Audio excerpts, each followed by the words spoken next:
Hello and welcome to the weekly Pre-Shabbat AGJC Zoom call. Each week we gather together the Jewish communities of all 6 GCC countries and our families and friends from around the world to hear a spiritual message before Shabbat, light candles, hear a Dvar Torah, pray and read a section from the weekly Torah portion. Today we will hear from Arthur Masarjian, Chief of Staff at Combat Anti-Semitism Movement, who will speak about the current online anti-Semitism landscape, the convergence of different ideologies around this, and new research on the rise of Holocaust denial, distortion since October the 7th.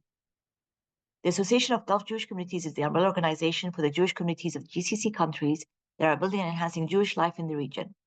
While each community is independent, we share a common goal and vision for Jewish life to flourish in the Gulf for the benefit of both residents and visitors.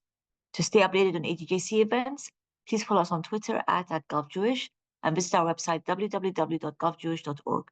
Shabbat Shalom, and continuing to pray for peace to prevail around the world. Thank you very much, Huda. And now I'll turn over to Mishi, who's going to light this week's Shabbat candles.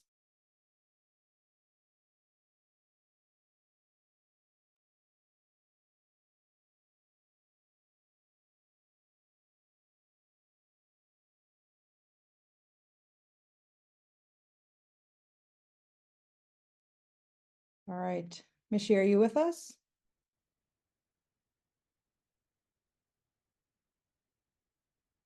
Okay, I think we'll head to Alex then, who will lead us in the Chadodi, and then we'll, when Mishi's able to join, we'll go back to the candle lighting. Rabbi Berger, nice to see you. Lechadodi likat kala pnei Shabbat nekabela. Lechadodi likat kala pnei Shabbat nekabela. Shahamor v'zachor b'dibur echad ishmiyanu el hameyuchad Adonai echad u'shmo echad l'shem tiferet ve'letihila lechadodi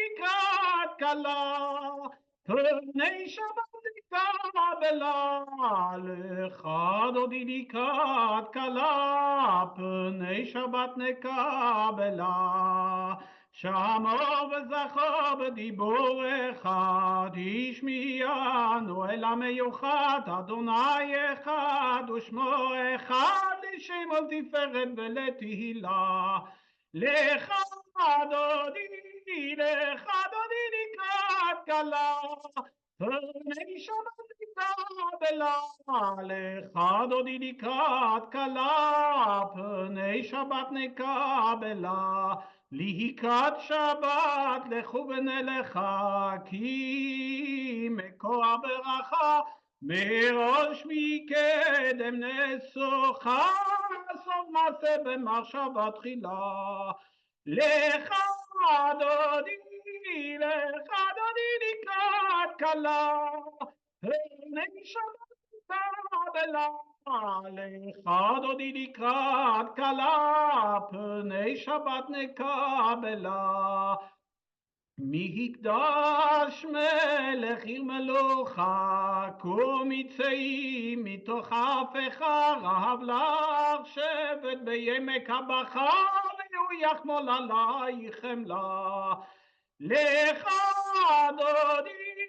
לקראת כלה פני שבת נקבלה לחדודי לקראת כלה פני שבת נקבלה ימים ושמאל תפרצי ואת אדוני תריצי על יד איש בן פרצי ונשמחה ונגילה לחדודי לקראת כלה פני שבת נקבלה לחדודי לקראת כלה פני שבת נקבלה בואי בשלום עטרת בעלה גם בשמחה ובצהלה תוך אמוני ים סגולה, בואי חלה, לך דודי לקראת קלה, פני שבת נקבלה, לך דודי לקראת קלה,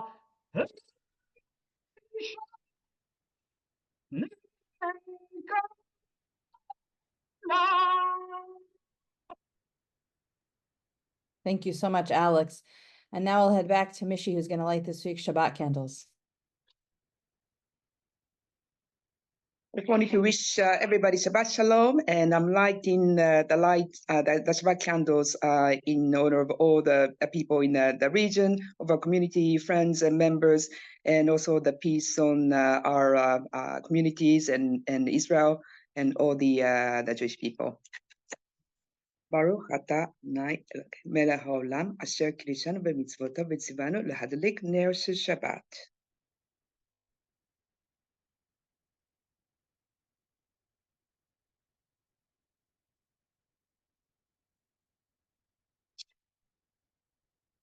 Shabbat Shalom. Thank you so much. And now it's my honor to introduce Arthur, the Chief of Staff of the Combat Anti-Semitism Movement. It's an international coalition comprised of more than 850 partner organizations and 5 million individuals from a diverse array of religious, cultural, and ideological backgrounds, as well as thousands of leading global decision makers engaged in the common mission of tackling the world's oldest hatred together with innovative approaches. Arthur directs CAM's Anti-Semitism Research Center and global advocacy initiatives, including the annual Mayor's Summit Against Anti-Semitism held around the world. Previously at CAM, he served as Director of Strategic Content and International Affairs, and prior to this, he was a nonprofit and investment research consultant. Earlier in his career, Arthur worked in business development for technology startups and at financial institutions. It's our honor to have him with us today. The floor is yours. Thank you so much. Thank you so much for having me. It's an honor to be here with you today. And thank you to Ezra and Ambassador Nonu for inviting me to speak with you today. It's really a pleasure. I apologize in advance. I'm a little hoarse today. I just got over COVID and I'm still recovering a little bit. But today I'd like to talk about the work of CAM as it relates to our research and online anti-Semitism, particularly in the post-October 7th environment. In addition to overseeing our research center, I lead many of our advocacy initiatives.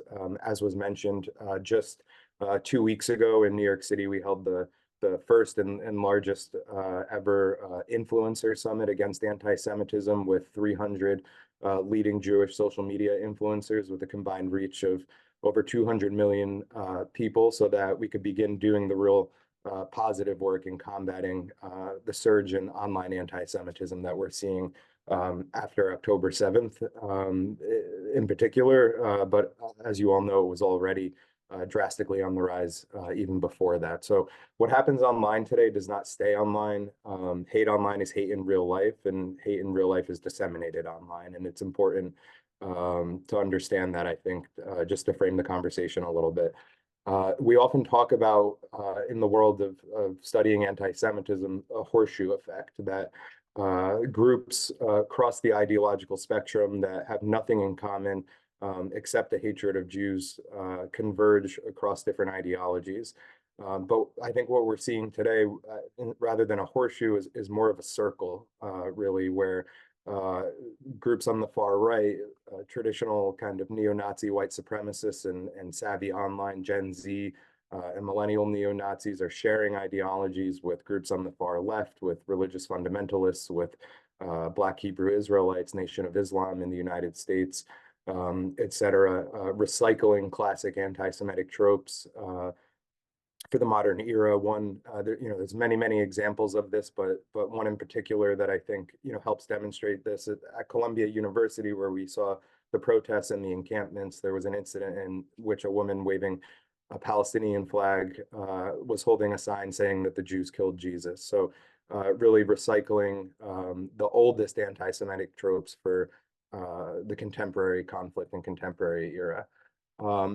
We released our annual anti-Semitic incident report at the end of the year, which for the end of last year in 2023, which for the first time showed incidents coming from the far right and the far left, largely online, reaching parity, where there were just as many incidents from each ideological category. And that data only captured a couple months post October 7th. And in 2024, we're seeing it much worse. So on that note, it's really important that when we call out anti-Semitism today, it can't just be politically convenient. Well, if I'm on the left, saying anti-Semitism on the right is worse, or vice versa, we need to call it out in our own camps and with equal measure across the ideological spectrum.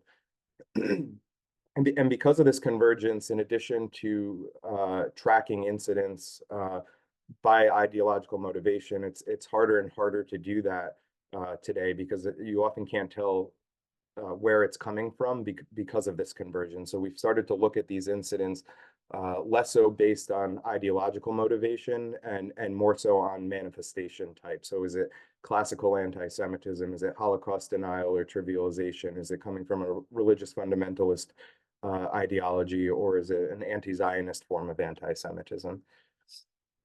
And one of the things that we studied, we released a report 2 months ago looking at Holocaust denial, distortion, and trivialization after October 7th. We began looking at this first actually during the pandemic, where there was a very large surge in Holocaust trivialization, comparing COVID-19 health measures, vaccination to the Holocaust. And there was a big surge in comparing anything you didn't agree with to the Holocaust. And what we saw in this research was that this sort of Holocaust trivialization was sort of a gateway drug to exposing people to more extreme forms of conspiracy theories in general, and anti-Semitism in particular. So one example, in Germany, there was an anti-COVID health measure march in which everyday folks, soccer mom types, were marching alongside neo-Nazi groups. And post October 7th, we've sort of seen this develop in a new way. So we looked at conversations on Twitter in the 6 months before October 7th and the 6 months following October 7th. And what we found was a nearly 590% surge in Holocaust denial, distortion, and trivialization following October 7th. Of particular note is that the distortion category represented 87% of the conversation that took place following October 7th, whereas prior to it, it represented only 17% of the conversation. This is comparing Jews in Israel and Israelis to the Nazis, or denying the scope of the Holocaust, or applying, Holocaust terminology and language to the current conflict. I think one of the most troubling things that we found in the report is that 68% of the purveyors of Holocaust denial, distortion, and trivialization on Twitter following October 7th were in the 18 to 34-year-old category, so Gen Z and millennial. The conversation around this is largely being driven and influenced by young people, which was one of the more concerning findings. And more anecdotally, what we found is that October 7th denial and distortion is sort of emerging as a new form of anti-Semitism, if you will, that directly mimics Holocaust denial, with October 7th serving as a new historical marker. Some of the other research that we've done, in addition to the Holocaust denial and distortion, relates to conversations taking place on Meta, so Facebook and Instagram, for example. The good news is that this week, Meta just instituted a policy in which it'll take down content that uses the word Zionist as a proxy for Jews or Israelis when it's paired with negative content or violent content or classical anti-Semitic tropes, which is a huge leap forward and a really positive development that CAM and many other Jewish organizations worked with Meta on for a very long time, because people were bypassing Meta's content policies and filters by just inserting the word Zionist instead of Jews for anti-Semitic conversations and content taking place on the platforms. Unfortunately, also within the last couple of weeks, Meta had announced that the oversight board was overturning or reversing a policy on limiting the use of the word shaheed on the platform because it can be used in positive contexts. And next week or the week after, we're releasing a new report that shows how this word, both in English and Arabic, is actually used on the platform. And we just looked at the month of June alone. So in 1 month, there were more than 20,000 profiles that used this word, disseminating almost 30,000 posts that generated 37 million engagements. And 32% of these posts referencing martyrs involved in terrorist attacks, and we're glorifying terrorism, particularly with a focus on Hamas on Instagram and Facebook. So we're going to be using this research to go to the Meta Oversight Board to discuss, how this type of content is still problematic on the platform. TikTok, I think, is one of the worst examples of a social media platform disseminating anti-Semitism today. There's basically no effective content moderation on the platform, which is, I think, something very concerning because it reaches the youngest audiences in particular. And then non-social media platforms that are digital communication platforms like WhatsApp and Telegram, they have billions of users worldwide, are also purveyors of this kind of anti-Semitic content with no moderation whatsoever. So going back to this idea of October 7th denialism, on October 7th, Hamas uploaded this content to the internet for the entire world to see, and in particular used Telegram to both communicate and promote the content and execute the attack. And we're seeing on the encampments taking place on university campuses in the West, student groups that are organizing these are doing this on Telegram, and also within these channels where they bring in a wide swath of the student population promoting pro-terrorism and anti-Semitic content. And oftentimes this goes overlooked. In the United States in particular, WhatsApp is not as widely used. Telegram is not really used at all by most people, and there's not enough awareness around this issue when these channels are being used to coordinate this kind of anti-Semitic activity. So the good news is that we're doing a lot of work to ensure that policies are put in place, both on the private sector level and on the government level, to moderate and prevent this kind of content. But what we see is really just the tip of the iceberg, and the volume of the content is so overwhelming that there's no way to restrict it altogether. So we need to be, positive stewards of our own digital communities, and be able to call out anti-Semitism of all types whenever we see it. So I'd be happy to share any of the research with you as a follow-up, but thank you so much for having me join with you today, and Shabbat Shalom, everyone. Thank you so much, Arthur, for joining us. We've had the privilege of having Tamar Schwartzbart, who I guess you worked closely with on your event a couple of weeks back, and she spoke about this, as well as Tal or Cohen from Cyberwell, who I know also was involved this week with the Meta announcement. I think for many of us who are users of social media, it's quite alarming what's going on. And the point where you said that there really is no oversight on TikTok, any of us in the region who are on TikTok would not be surprised to learn that there is no oversight on TikTok. It's actually pretty alarming when you talk about like geofencing. It's pretty alarming, the stuff we see out here. So we thank you for joining us, and we hope that next time you join us, that the world will be in a different place, and we'll have some hopefully more positive things to talk about. But thank you very much. And as you mentioned, thank you to Ezra and to Huda for arranging for you to join us today. And now we will turn to Rabbi Berger, who's going to share some words of Divrei Torah. Thank you, Ariella. I'm, of course, conscious of the fact that we are in very difficult times, but I wanted to perhaps lighten the mood a bit in that the English football team is going to the finals. And I'm reminded of a very famous story told by the late Chief Rabbi Lord Sachs, that in November 1990, he and the incoming Archbishop of Canterbury, George Carey, who both happened to be supporters of Arsenal, were asked if they would like to have their first ecumenical gathering in Highbury Stadium, a midweek match. They were seated in an elaborate corporate box, given the opportunity to meet the players. They went onto the pitch even to present a check for charity before the match began. And then, to their great dismay, Arsenal played their worst home match in 63 years, being defeated 6-2 by Manchester United. One English newspaper the next day quipped that if between them the Archbishop of Canterbury and the chief rabbi couldn't bring about heavenly support for Arsenal to win, it must prove that God doesn't exist. The chief rabbi's response the following day in the op-ed section was that Arsenal's defeat did not prove that God did not exist, but perhaps the Almighty may be a Manchester United supporter.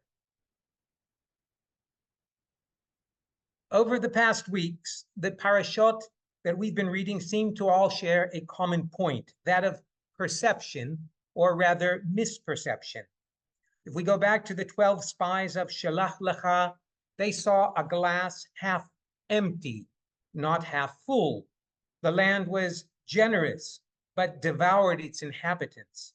Korach, a man alleged to be fabulously wealthy, saw what he lacked, but not what he had. And this week, Moshe and Aaron themselves saw the newly emerging generation of the post-Exodus Israelites as following defiantly in the footsteps of their forebears, and labeled them rebels. Perhaps one of the most dreadful verses in the entire Torah appears in our parasha. Ya'an lo he'emantem bi l'haktisheni le'enei b'nei Yisrael, lechein lo taviu et hakahal hazeh el haaretz asher natati lehem. Because you didn't believe in me to sanctify me in the eyes of the children of Israel, you won't merit bringing this congregation into the land I've given them. With this statement from the Almighty, the fate of Moshe and Aharon was sealed. For their miscalculation, they were destined to perish in the desert and not enter the land of Canaan. A tragedy evoking from us as readers great pathos and empathy. Commentators from Talmudic times to the present have attempted to interpret these verses.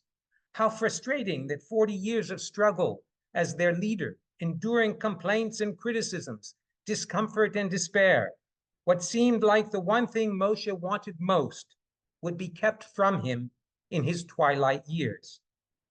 And this was not the first time for Moshe. When the people complained about the lack of meat and God promised that they'd have enough for a month until it was coming out of their teeth, Moses cried out to God, "From where will I find so much meat to serve them?" And famously, God responded, "Is the arm of the Lord too short?" If the divine promised something would happen, it would. And God's solution was to bring the quail. Here too, in a place subsequently named the Waters of Strife, Mei Meribah, Moshe was unable to perceive that the new generation about to enter Canaan had changed. In response to their complaint about a lack of water, which seemed reasonable, Moshe denigrated them and criticized their ingratitude, possibly even projecting upon them the frustrations of his experience with their difficult parents. Different leaders are required for different circumstances. Please don't misunderstand. As far as I'm concerned, Moshe Rabbeinu was still the greatest teacher of the Jewish people of all time. But perhaps he too was only a human leader for a particular generation. For many of us, the same can be said. Ya'an asher lo ha'emantem bi, because you didn't believe me. We curtail our own imaginations, failing to realize that so much is possible when we open ourselves to God's thinking.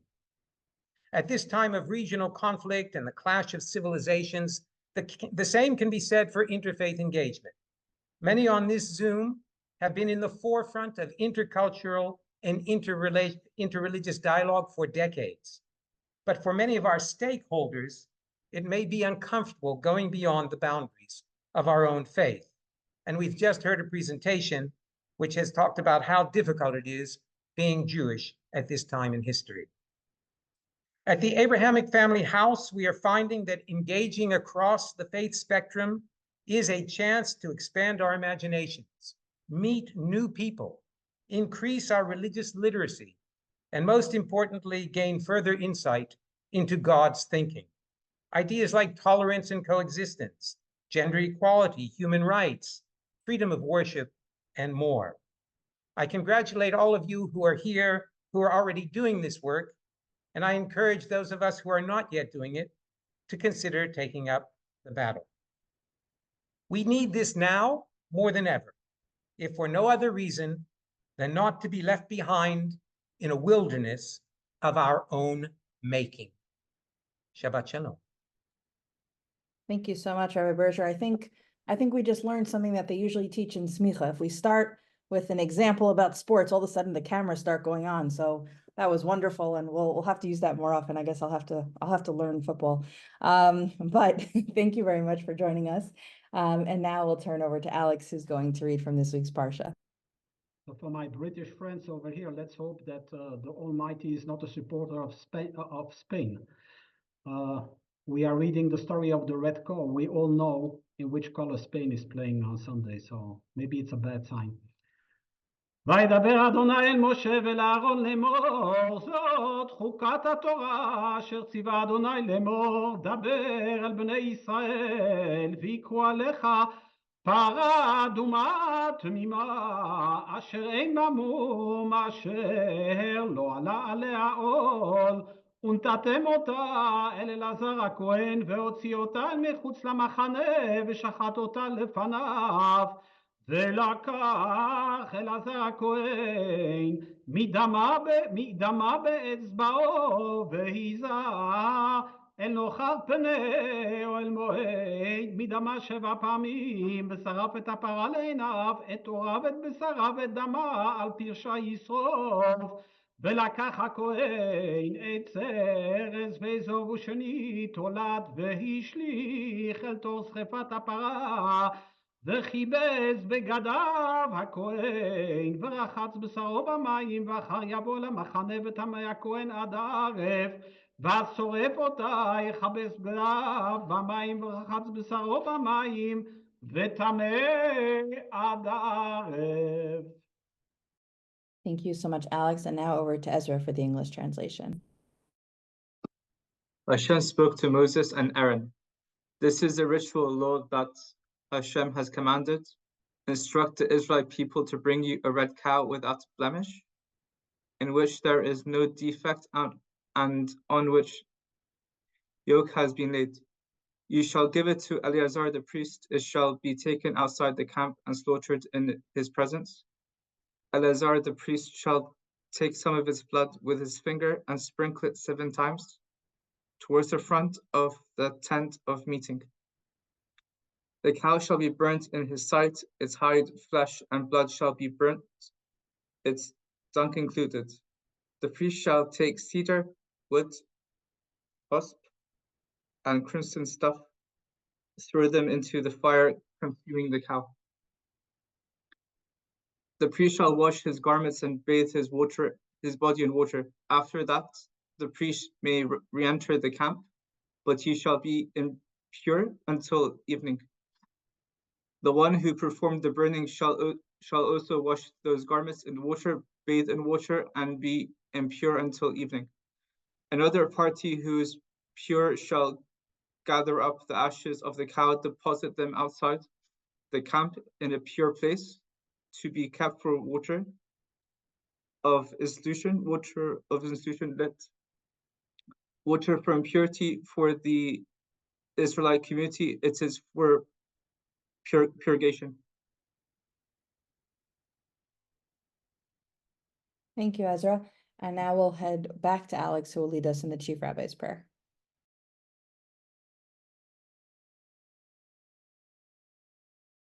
Avinu, Avinu, שבשמיים, צו ישראל וגואלו, אבינו, אבינו, שבשמיים, צור ישראל וגואלו. באנו לפניך בתפילה ובתחנונים, תמהים ושוברי לב על המכות האכזריות אשר הכתה ארצנו הקדושה ועמך ישראל, ביום אשר הפכה חגינו לאבל. אנו מתאבלים על אובדן 100 אנשים, נשים וטף אשר נרצחו בזדון ומתפללים על נפשותם. אבינו מלכנו, שלח רפואה שלמה לאלפי פצועי עמך. אבינו מלכנו, רחם על אחינו השבויים, והוציאם מאפלה וצל מוות לגאולה. מוסרותיהם תפתח ומצוקותיהם הצילם, והשיבם מהרה לחיק משפחותיהם. אבינו מלכנו, הגן על משפחות ישראל מאימת מוות, וחזק חיילי צבא הגנה לישראל אשר שמים נפשם בכפם בהצביעם לקראת אויבינו. אבינו מלכנו, אשר בידך לב מלכים ושרים, תקנם בעצה טובה מלפניך את שרי ישראל לנצח במלחמתם, כדי שיהיו תושביה שאננים ואין מחריד. אבינו מלכנו, פרוס סוכת שלומך על יושבי ארצך ככתוב, ונתתי שלום בארץ ושכבתם ואין מחריד, והשבעתי חיה רעה מן הארץ וחרב לא תעבור בארצכם. בכינו אבינו בביטחון ושלווה ושים שלום אמיתי וקיים על מדינת ישראל ועל כל יושבי תבל ארצך. עושה שלום ממרומיו, הוא יעשה שלום עלינו ויעלה כל ישראל, ואמרו אמרו אמן. Thank you, Alex. And now over to Talia, who's going to lead us in the prayer for the GCC. May he who gives salvation to kings and dominion to princes, whose kingdom is an everlasting kingdom, who delivers his servant David from the evil sword, who makes a way in the sea and a path through the mighty waters, bless and protect, guard and help, exalt, magnify and uplift His Majesty the King of Saudi Arabia, His Majesty the King of Bahrain, His Majesty the Sultan of Oman, His Highness the President of the UAE, His Highness the Emir of Kuwait, His Highness the Emir of Qatar, and all their crown princes. And may the Supreme King of Kings in his mercy put a spirit of wisdom and understanding into their hearts and the hearts of all their counselors and officials to deal kindly with us, the house of Jacob and all the people of this land. Be their shelter and stronghold and let them not falter. In their days and in hours may these lands be blessed with stability, prosperity and peace. May this be his will, and let us say amen. Amen. Thank you so much. Before I turn it over to Steve, who will usher us out with Shalom Aleichem, just a quick reminder to please join us next week. We have Dr. Dan Diker, the president of the Jerusalem Center for Public Affairs, who's speaking, and Chief Rabbi Lau, who's going to join us to share Dvar Torah on the Parsha. And the following week, we have Ariel Lazarus, who's joined us before. He's led us in Lecha Dodi and Shalom Aleichem, and he's going to talk a little about the work that he does. So please join us same time, same place, and same Zoom link. And now, over to you, Steve. Thank you. Mazal Tov again. Shalom Aleichem, Malachei Shalom, Malachei Elyon, Mi Melech Malchei Amlachim, HaKadosh Baruch Hu.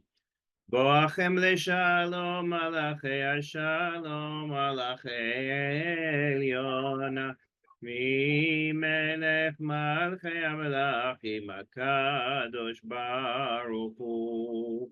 Baruchuni leShalom, Malachei Shalom, Malachei Elyon. Mi Melech Malchei Amlachim, HaKadosh Baruch Hu. B'shivtechem leShalom, Malachei Shalom, Malachei Elyon. Mi Melech Malchei Amlachim, HaKadosh Baruch Hu. B'tzeitchem leShalom, Malachei Shalom, Malachei Elyon. Mi Melech Malchei Amlachim, HaKadosh Baruch Hu. Shabbat Shalom. Shabbat Shalom. Shabbat shalom. Shalom. Shalom, Shabbat everyone. shalom. Shabbat shalom. Good Shabbos. everyone. Good Shabbos, everyone.